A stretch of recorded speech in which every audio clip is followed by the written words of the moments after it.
Bienvenidas y bienvenidos todos y todas a este nuevo contacto internacional de la otra mirada educativa.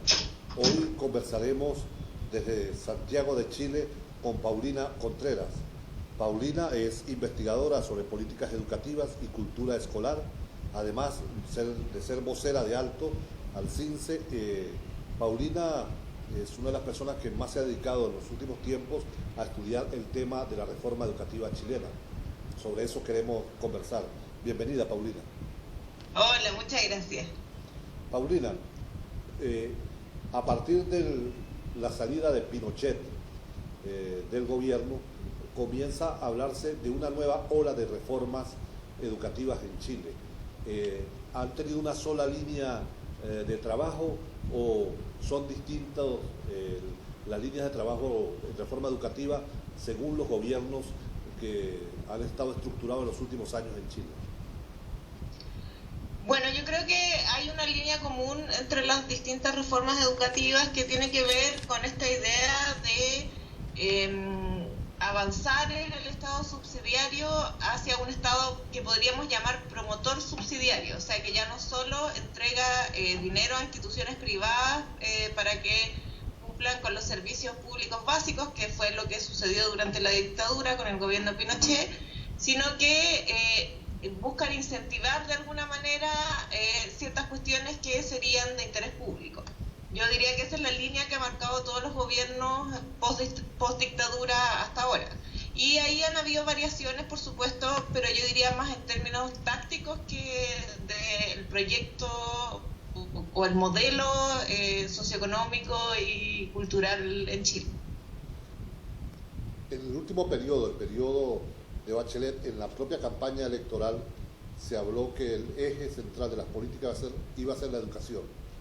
En febrero de este año se aprueba una ley de desprivatización. Coméntanos un poco sobre tu perspectiva acerca de esta ley de desprivatización que a grandes rasgos desde aquí la entendemos como el hecho de que ya muchos estudiantes no van a cancelar una cuota por estudiar, sino que el Estado cubre pagándole o transfiriéndole esos recursos a las instituciones. ¿Es así, Paulina? Sí, justamente. Y en ese sentido yo de hecho no diría que es una ley de desprivatización, más bien tiene que ver con mejorar el acceso que tienen los estudiantes, tanto, la ley que se aprobó de hecho es para los estudiantes del sistema escolar, para mejorar el acceso que tienen a los distintos establecimientos educacionales, en la medida que tiene varios aspectos, pero uno de ellos que es bastante importante es que termina con el copago, que hasta ahora en Chile las instituciones que reciben subvención del Estado, las instituciones escolares, no solo reciben la subvención del Estado, sino que además podían cobrar un monto extra por sobre esa subvención a las familias de los alumnos, lo cual producía una serie de problemas. Entre ellos el más importante era una gran segregación dentro del sistema escolar, porque algunos colegios no cobraban, otros cobraban un poco, otros cobraban un poco más, entonces las familias iban a aquellos colegios que podían pagar, por lo tanto se iban concentrando familias pobres en algunos colegios, familias menos pobres en otros colegios y así sucesivamente.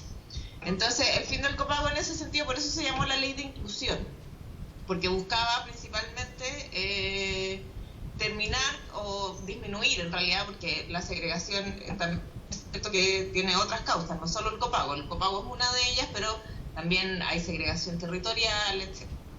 Entonces el fin del copago lo que busca es disminuir un poco esta segregación por capacidad de pago, ¿no? Y a la vez se trató de modificar el sistema de selección de las escuelas, como a qué alumnos reciben las escuelas, también en ese sentido para disminuir la segregación. Pero en Chile no hay un sistema de escuelas públicas que sean administradas en conjunto, en su totalidad por el Estado. No, lo más público que hay son escuelas municipales, que son administradas por corporaciones de cada municipio, de cada comuna del país, pero claro, uno podría discutir hasta qué punto son públicas. Yo diría que sí, las escuelas municipales son públicas, pero son administradas como si fueran privadas y reciben del Estado financiamiento igual que las privadas. No hay diferencia entre una escuela pública y una escuela privada en términos de subvención del Estado. Reciben el mismo monto, se les piden las mismas cosas, entonces la idea ha sido que haya igualdad de trato entre escuelas públicas y privadas, entre escuelas municipales y privadas. Entonces, desde ese punto de vista, las escuelas municipales son públicas, administradas como si fueran privadas, de alguna manera. Al comienzo del primer periodo de la presidenta Bachelet se abrió un debate que al final no concluyó en nada concreto al respecto, acerca de la desmunicipalización de la educación. ¿A qué se refería ese debate, en vista que tú estás señalando que la única opción de educación pública son precisamente las escuelas municipales?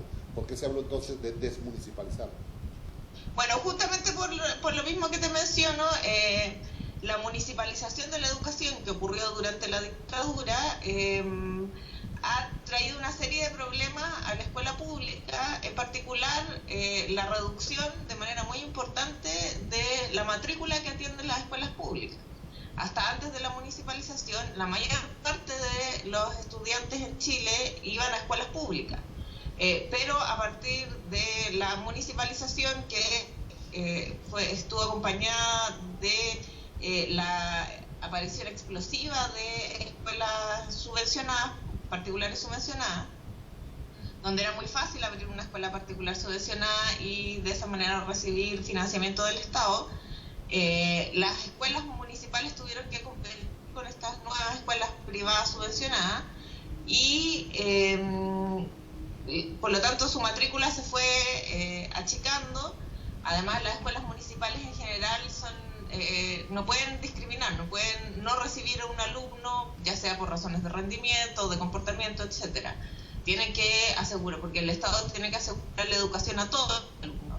Entonces, aquellos estudiantes que eran expulsados o que no eran recibidos por las escuelas particulares subvencionadas terminaban en la municipalización, o sea, en la escuela municipal. Y esto, acompañado de lo que te decía al principio, de la segregación, produjo que las escuelas municipales concentraran a los alumnos que tenían mayores problemas, tanto en términos socioeconómicos como en términos de comportamiento, de problemas cognitivos, etcétera, lo cual fue desprestigiando mucho a la escuela municipal. Por lo tanto, los padres y las familias empezaron a elegir la escuela particular subvencionada en vez de la escuela municipal, lo cual fue haciendo cada vez más difícil la labor de las escuelas municipales, porque tenían cada vez más alumnos problemáticos y a la vez tenían cada vez menos alumnos, considerando que en Chile la subvención y el financiamiento del Estado es por alumno, por asistencia. Eso implicó un desfinanciamiento muy importante de la escuela municipal y una decadencia de la escuela pública en ese sentido. Entonces ahora la discusión respecto de la municipalización tiene que ver también con cómo resolver esos problemas que se produjeron a propósito de la municipalización, y por eso se habla de desmunicipalización. Además, otro problema que tiene la municipalización es que depende de los alcaldes, que van cambiando cada cierta cantidad de años, que pueden tener, que tienen que además atender a todos los problemas que tiene una comuna, no pueden concentrarse en el tema educativo. Por lo tanto, la manera en que se administraba la educación en cada municipio quedaba a criterio del alcalde y de cuán interesado estaba en hacer una gestión propiamente educativa, o en realidad era un servicio más que tenía que prestar en la comuna y no tenía una mirada pedagógica respecto de ese servicio. Entonces había servicios o había municipios con muy baja capacidad técnico-pedagógica en ese sentido, que más bien administraba la escuela como un gasto más que no tenía que excederse demasiado para poder ajustarse al presupuesto, pero no estaba demasiado preocupado de cuánto iban a aprender los niños o cómo era la educación en esas escuelas. Entonces desde ahí surge la discusión de la desmunicipalización, también pensando en cómo poder tener una administración educativa más unificada sin volver a la centralización que hubo en la década de los 60 y los 70, que uno de los problemas que tenía la educación era justamente que era demasiado centralizada.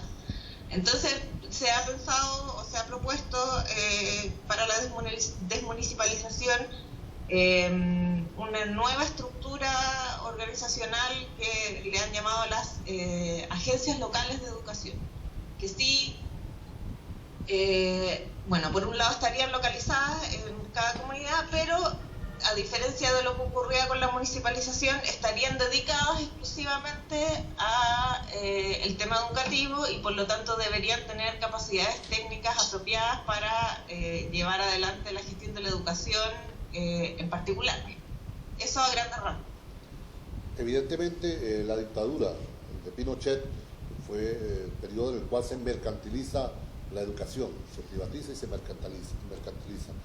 En la campaña electoral de la actual presidenta Bachelet se hizo eco de buena parte de las presiones sociales, la denuncia de los jóvenes, los estudiantes contra la privatización y contra la mercantilización. Si a ti te piden la fotografía de lo que ha ocurrido este año en materia de gestión de reforma educativa, ¿tienes esperanza respecto a que sí se va en el camino correcto con avances y retrocesos en materia de desprivatización y de desmercantilización, o es simplemente paños calientes en la actual etapa de las transformaciones educativas en Chile? Sí, yo de hecho diría que la reforma propuesta por Bachelet no era de desprivatización, porque nunca en Chile hasta ahora nunca se ha cuestionado el modelo de voucher, de subvención por alumno, que para mí es el corazón de la privatización de la educación, y lo que produce que aún las escuelas públicas funcionen como si fueran privadas es justamente que reciben financiamiento por alumno que va a la escuela efectivamente. No tienen financiamiento basal, no hay financiamiento a la oferta. No se financia la institución escolar pública, se financia el niño.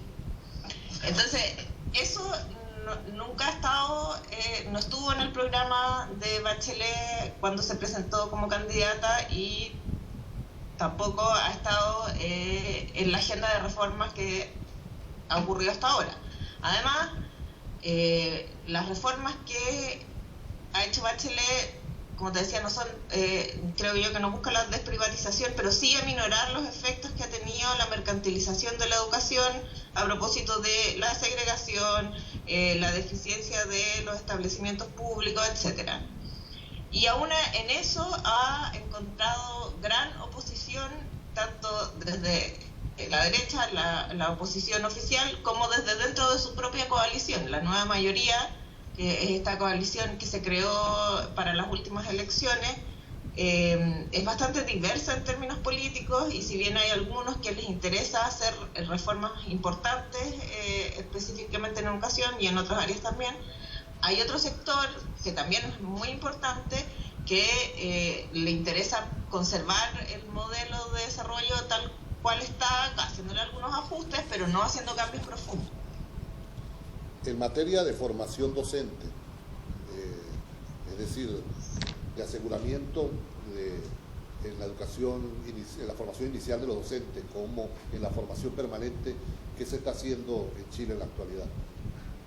Bueno, se está discutiendo ahora, de hecho, el proyecto de carrera docente, que por un lado busca mejorar las condiciones de trabajo de los docentes, mejorar los salarios sobre todo, pero también busca aumentar los controles respecto del trabajo de los docentes, y en ese sentido también se ha encontrado con gran oposición por parte sobre todo de los profesores, que ya están bastante controlados, no que no haya control hoy día.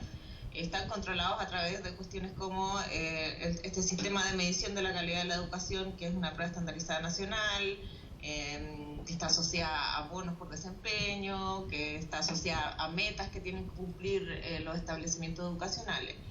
Y además existe la evaluación docente, que es una evaluación que se le aplica a los profesores también cada cierta cantidad de años, que incluye desde que van a observar sus clases, se graban, tienen que hacer un portafolio con el diseño de su clase, etc.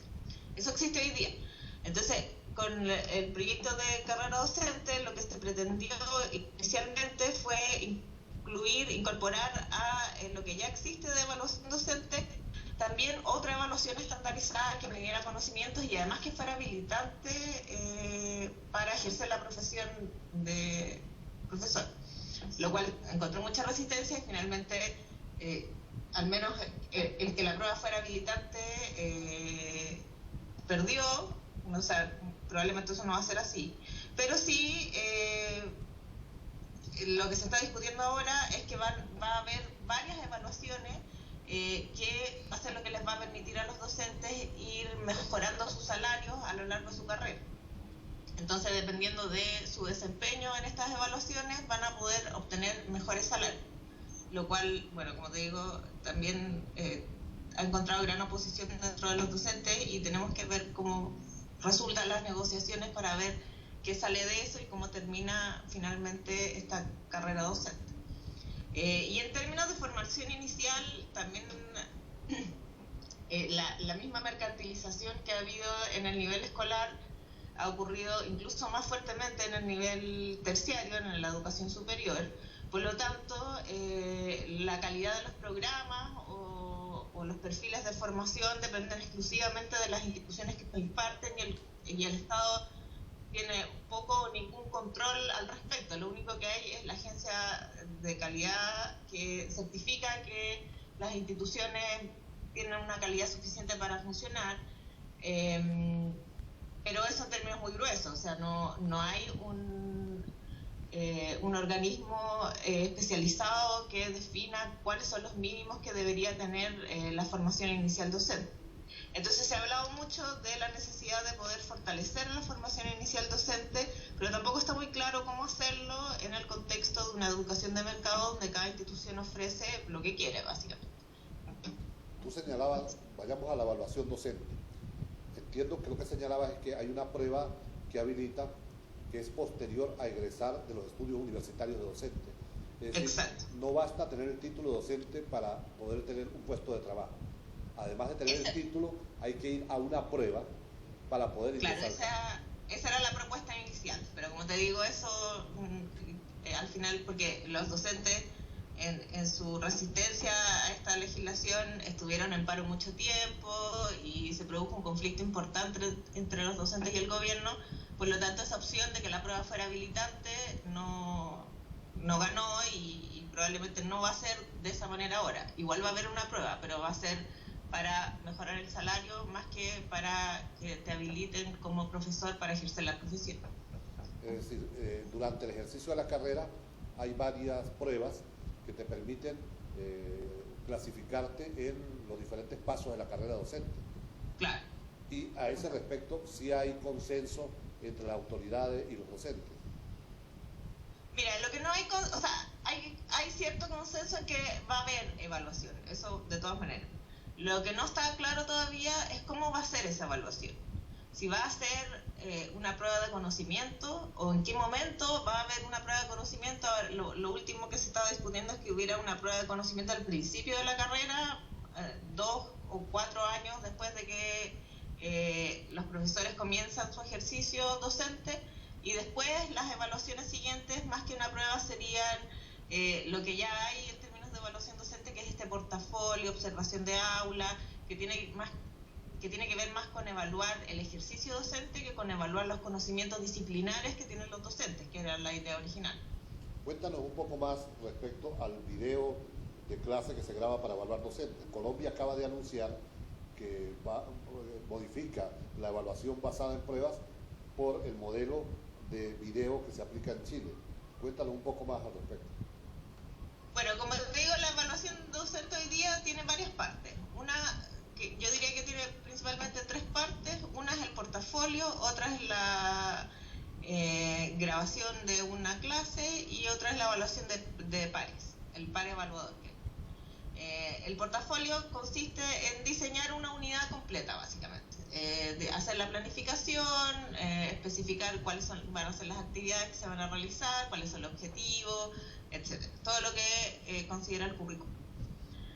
Eso es una cosa. Después viene la grabación de clases. Entonces, esta clase que planifican los profesores y que ponen en su portafolio, la llevan a cabo y va alguien a grabar esa clase, que es una clase que los propios profesores eligen. No es que vayan a grabar cualquier clase cualquier día, sino que los propios profesores deciden cuál es la clase que quieren que sea grabada, Y ese video es analizado por, en este momento, MIDEUC, que es el organismo de la Universidad Católica especializado en medición, a través de una serie de criterios que definen si la clase está bien hecha o no, pero que son criterios más bien generales en todo caso. Si tiene inicio, desarrollo y fin, si queda claro cuál es el objetivo, si se ajustan las actividades al objetivo, ese tipo de cuestiones. ¿Cuál es tu opinión? ¿Sí? No, y bueno, y luego la evaluación de pares, que son otros profesores que están certificados como buenos profesores que van a evaluar también el trabajo del profesor que está siendo evaluado. ¿Cuál es tu opinión, ya en el plano personal, respecto al modelo de evaluación basado precisamente en portafolio, video y evaluación de pares respecto a una prueba estandarizada? ¿Tú crees que es mejor que la prueba estandarizada, es mejor la estandarizada o ninguna de las dos debiera ser aplicada? ¿Cuál es tu opinión? A ver, yo creo que sí, la evaluación del ejercicio docente es mejor que una prueba estandarizada, porque no es posible medir cuán bueno o no es un profesor a partir solo de una prueba estandarizada, porque generar una prueba estandarizada mide conocimientos estándares. Y lo que se requiere para el ejercicio docente es mucho más complejo que un conjunto de conocimientos estándar. Ahora, la evaluación docente, de la manera en que se ha implementado, ha sido bastante... para los profesores la han visto con un carácter más bien punitivo, lo cual hace que, por un lado, le tengan mucho miedo a la evaluación docente. La evaluación docente no es para los profesores una instancia de retroalimentación que les permita mejorar su labor, sino es una instancia de control donde va alguien más que ellos no conocen, que no conoce además el contexto en el que ellos trabajan, a definir si ellos están bien o mal, lo cual para los profesores es muy angustiante. Y entonces, en ese sentido, no sé si no debería existir ninguna evaluación, pero sí creo que la manera en que se ha implementado hasta ahora no es óptima para el fin que a mí me parece que debería tener una evaluación docente, que es mejorar la labor de los profesores. Pero para poder hacer eso, tendrías que tener una evaluación que no tuviera consecuencias para los profesores. Y cuando el salario, como es el proyecto de ahora, depende de tu desempeño en esa evaluación, por supuesto que va a seguir siendo considerada una instancia de control intuitiva más que una instancia de retroalimentación e información para mejorar la labor docente. Entonces, en ese sentido, me parece que no es un gran aporte. En materia de carrera docente, se contemplan hoy en día algunos grados, algunos pasos en la carrera. ¿Cuáles son? Bueno, no, hoy día más que una carrera, lo que hay está esta evaluación que categoriza a los profesores entre profesores suficientes, competentes o destacados. No es una carrera en realidad, no tiene grados. Lo que hay son un par de pruebas que son opcionales, que los profesores pueden rendir si quieren, y que eso sí redunda en una mejora de los salarios. Eso no ha resultado mucho tampoco, porque la mayoría de los profesores eligen no rendir esas pruebas, aun cuando está asociada a mejora de los salarios. Entonces ahí también hay un tema con que en realidad los profesores les es tan ajena esta evaluación que prefieren seguir ganando un poco menos a tener que rendir. Eso es lo que hay hoy día en términos de evaluación docente. Y el final de la carrera, ¿a los cuántos años se jubila el docente? Se jubilan igual que todos los trabajadores acá en Chile, son 60 años para las mujeres y 65 para los hombres. Ahí también hay otro tema que se está discutiendo en términos de carrera docente, de un bono al final de la carrera de incentivo al retiro, porque en Chile el sistema de pensiones, que son las AFP, que es un sistema de capitalización individual, entonces cada uno ahorra y con eso tiene que vivir después de jubilar, produce jubilaciones muy precarias. Entonces los profesores prefieren, aun cuando tengan la edad, prefieren no jubilarse, porque eso significa que su nivel de vida va a disminuir muchísimo y van a tener que vivir con muy poco dinero. Entonces los profesores, aun cuando alcanzan la edad, no se jubilan. Por lo tanto, hay profesores que terminan trabajando hasta los 70 años. y por eso se está pidiendo también que al final de la carrera reciban un bono que les sirva para mejorar un poco su situación económica con estas jubilaciones que son muy bajas. Las pruebas de docentes, ¿quién las coordina? ¿El CINSE? El CIMSE no es de los docentes, el CIMSE es para los alumnos. La evaluación docente la coordina el Ministerio de Educación, pero la aplica MIDEUC, como te decía, que es este organismo de la Universidad Católica, también de manera subvencionada, o sea, el Estado entrega el dinero y ellos implementan la evaluación. El CIMSE también,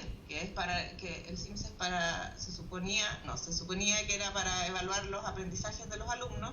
También es responsabilidad de la Agencia de Calidad de la Educación, pero lo aplica MIDEUC y otras empresas que se dedican a la logística de la aplicación de las pruebas. Ahora, vayamos a las pruebas CINSE. ¿En qué consisten las pruebas de evaluación de los estudiantes? ¿Son pruebas fundamentalmente de aprendizaje o son pruebas integrales para medir construcción de ciudadanía, desarrollo integral de la personalidad? No, son pruebas de conocimiento más que nada. Bueno, miden algunas habilidades también, principalmente en lenguaje y matemática, que están en casi todos los niveles, y además ciencias y algunas pruebas que son muestrales. Bueno, hubo alguna de educación física que ya no se hace más, hubo alguna de tecnología también. Esas son las áreas, pero principalmente es lenguaje y matemática, que se aplican en segundo básico, cuarto básico, sexto básico, octavo básico y segundo medio. O sea, cada 2 años aproximadamente. Y como te digo, miden esas cuestiones. Ahora se acaba de incorporar lo que han llamado otros indicadores de la calidad de la educación, que buscan incorporar también otros índices a lo que mide el CIMSE, que tiene que ver con vida saludable, con clima escolar y no es ciudadanía exactamente, pero algo relacionado con la ciudadanía. Pero estos nuevos indicadores siguen siendo muy minoritarios respecto del CIMSE, o sea, porque bueno, además el CIMSE tiene consecuencias para las escuelas en varios sentidos.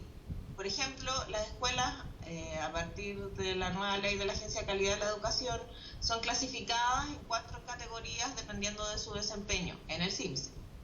Entonces, ahora con la incorporación de los otros indicadores de la calidad, eso también incide en la categorización, pero el CIMSE sigue siendo el 70%, tiene el 70% del peso para la clasificación. Por lo tanto, una escuela puede tener muy malos indicadores en vida saludable o en clima escolar, y aún así tener una muy buena clasificación, porque en realidad el mayor peso sigue teniendo el CIMSE. Entonces, al final lo que sucede es que como el CIMSE es tan importante y está asociado, como te decía al principio, a bonos para los profesores, a cómo reciben los recursos las escuelas que tienen menor desempeño en el CIMSE tienen mucho más control por parte de la Agencia de la Calidad, está mucho más intervenida, por lo tanto hay incentivos importantes para obtener buenos resultados CIMSE. Además, como las escuelas tienen que competir entre sí, el CIMSE, obtener un buen CIMSE les ayuda para mejorar su prestigio en la comunidad y decir que son una buena escuela, etcétera.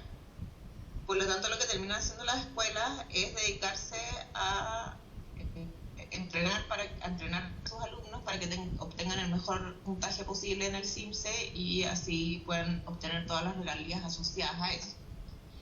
Lo cual va estrechando la idea de educación en la escuela. Educación ya no es ni siquiera todo el currículum, que involucraría arte, educación física, educación tecnológica, etcétera, sino que es lenguaje y matemáticas y en algunos niveles ciencia y nada más, y todo lo demás pasa a un segundo plano, es secundario. Entonces, no sé, la profesora de matemáticas le dice a la profesora de arte que esta semana no va a poder hacer su clase porque tienen que reforzar los contenidos de matemáticas y así se va reduciendo de qué se trata la vida escolar. Cada vez más hay más horas de matemática, cada vez hay más horas de lenguaje y menos de todo lo demás. Desde tu perspectiva, ¿puede existir otra manera de evaluar el rendimiento estudiantil mucho más amplia, con otro mecanismo, o es mejor no evaluar?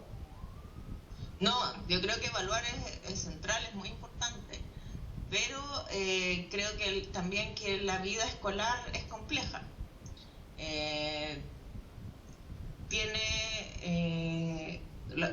Los estudiantes van a la escuela a aprender muchas cosas, no solo contenidos, no solo los contenidos del currículum o de cada asignatura, sino también a ser ciudadanos, a relacionarse entre ellos, a desarrollar habilidades como la creatividad o el pensamiento crítico, y ninguna de esas cosas son recogidas por una prueba estandarizada.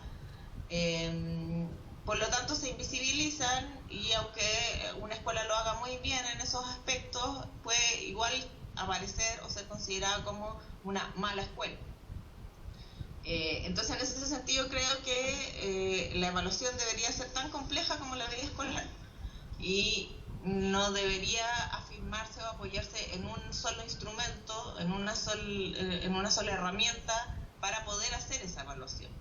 Debería disponer de múltiples herramientas que le permitieran recoger estos diversos aspectos que conforman la vida escolar y que son tan importantes unos como otros. Obviamente es importante aprender lenguaje y matemática, pero también es igualmente importante, para mi gusto, aprender a relacionarse, aprender valores de vida democrática, etcétera.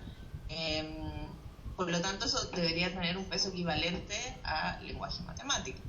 Y eso debería, y además, bueno, eso es una cosa. Y otra cosa que tienen las pruebas estandarizadas, que es un problema estructural de las pruebas estandarizadas, es que no consideran las diferencias locales de lo que sucede en la escuela. Entonces, no es lo mismo una escuela en Santiago, que es la capital, que tiene la mitad de la población, a una escuela rural en un pequeño pueblo en el norte, que tiene condiciones completamente distintas. Por lo tanto, lo relevante que aprenda un niño en una y otra también es distinto. Y eso no lo puede recoger una prueba estandarizada. En ese sentido, también debería haber instancias locales de evaluación, no solo nacional, que puedan recoger estas diferencias y considerar, variar los criterios de evaluación respecto de el contexto en el que se ubica esa escuela.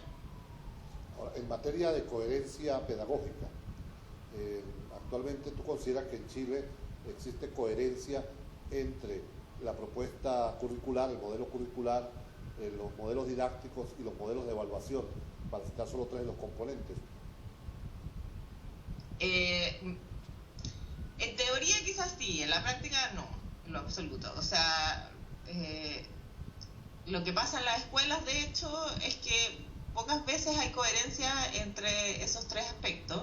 Y a propósito de lo mismo que conversábamos de cuál es el valor que se le otorga a una materia u otra, a una asignatura u otra, también al final, a pesar de que el currículum es bastante comprensivo, incluye una serie de contenidos y áreas, lo que se hace en la práctica en la escuela y lo que se evalúa en realidad es bastante menos de lo que incluye el diseño curricular del currículum nacional. Entonces, en ese sentido, más bien yo diría que una idea de curricular amplia termina implementándose de manera muy reducida y solo en algunos aspectos. Si hacemos un ejercicio de imaginación educativa y te convocan a ti para proponer 3 líneas de fuerza para transformar el sistema educativo, ¿cuáles serían esas 3 líneas? Bueno, yo creo que en este momento en Chile lo principal es que el Estado se haga responsable de al menos una parte de la educación del país.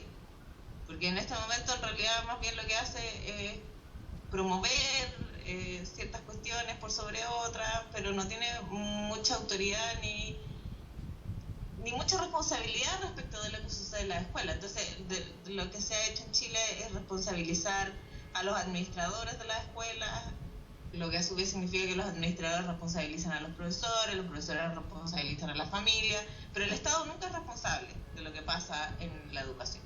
Entonces creo que lo primero es la responsabilidad del Estado.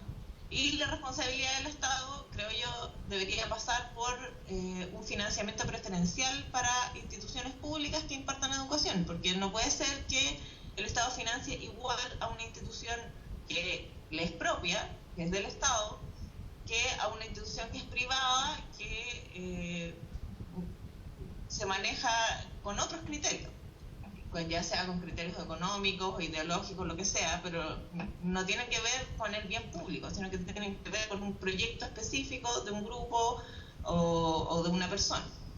Entonces, en materia de financiamiento, creo que hay que empezar a discutir en serio cuáles son los problemas que tiene el voucher y, no sé, si es muy difícil sacarlo, porque sí, terminar con las subvenciones en Chile requiere cambios en todo sentido.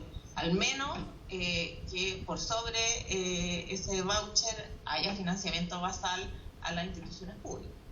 Eso creo que sería lo primero.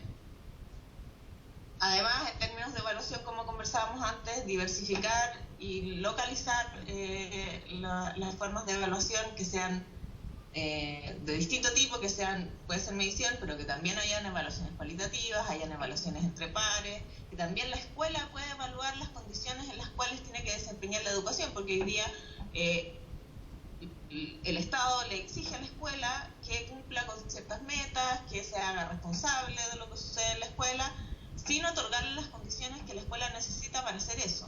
Y eso también queda invisibilizado, nadie se entera.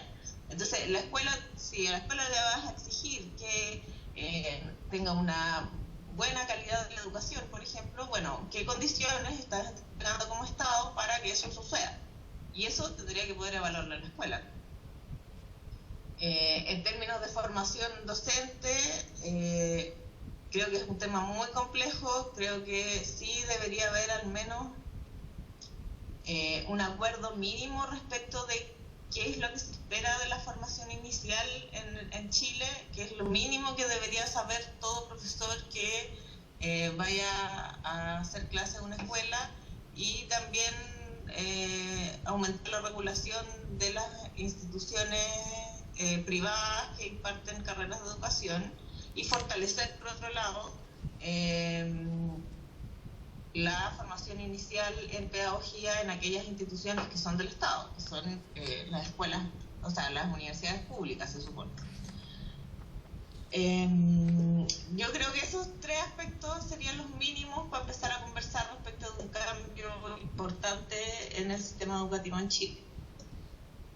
Mencionaste calidad de la educación. ¿Qué es para ti calidad de la educación? Bueno, para mí calidad de la educación tiene que ver con que la educación cumpla con los objetivos que el país ha definido como aquellos que tienen que tener la educación, que en el caso de Chile aparecen en la ley orgánica, bueno, no, ya no es ley orgánica, la Ley General de Educación, que es una ley con estatuto constitucional, donde se definen una serie de objetivos que tienen que ver con la formación integral, con el pensamiento crítico, creativo, la formación ciudadana, una serie de cuestiones que van más allá de conocimientos específicos en ciertas disciplinas. Por lo tanto, podríamos decir que una escuela de calidad es aquella que cumple con esos objetivos. Para mí, la calidad de la educación, porque en Chile lo que se ha hecho es decir que la calidad depende de cada institución.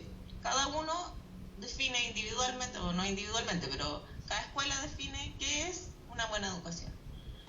Yo creo que si se han establecido ciertos objetivos para la educación como país, como nación, entonces esos son los objetivos que deberían considerarse a la hora de evaluar si una educación es de calidad o no.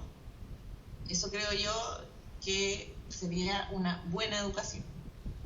¿Qué ocurre con los gremios, con el colegio de profesores, con los sindicatos en Chile? ¿Están a tono con una propuesta alternativa que procure garantizar una educación pública, o están demasiado enfrascados en la lucha salarial, la lucha sindical? Bueno, yo creo que con la última movilización de los profesores hemos visto un cambio en ese sentido. Tradicionalmente sí, el Colegio de Profesores en particular tenía demandas más bien gremiales que tenían que ver con mejoras salariales, pero esta vez, bueno, además en una situación política bien compleja que vive hoy día el Colegio de Profesores, que tiene un dirigente comunista, mientras el Partido Comunista está en el gobierno, por lo tanto ahí había una relación compleja porque al ser el dirigente parte del gobierno de alguna manera, a través de su partido, tampoco podía oponerse tan abierta y directamente al gobierno.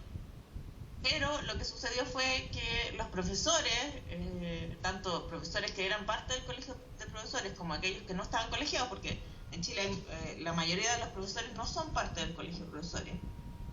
Hay muy baja sindicalización en general y en el caso de los profesores también.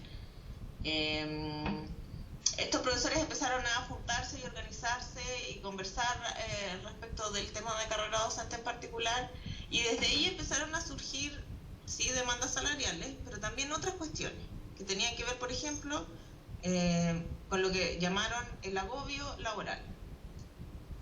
Y el agobio laboral, bueno, que tenía que ver con la cantidad de trabajo que tienen los profesores y el escaso tiempo que tienen para hacer una gran cantidad de trabajo. Sí, creo yo, tiene más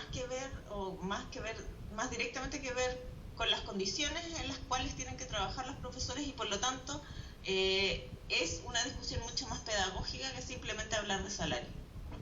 Entonces yo creo que ahí hay un brote, si se quiere, una pequeña semilla que ojalá pueda seguir creciendo, digamos. No sé qué va a pasar con eso, pero yo creo que está pasando algo interesante a nivel de los profesores y hay una oportunidad de dar una discusión más pedagógica que yo creo que es central. O sea, también creo que una de las cuestiones que ha estado por mucho tiempo ausente en este país es la discusión pedagógica.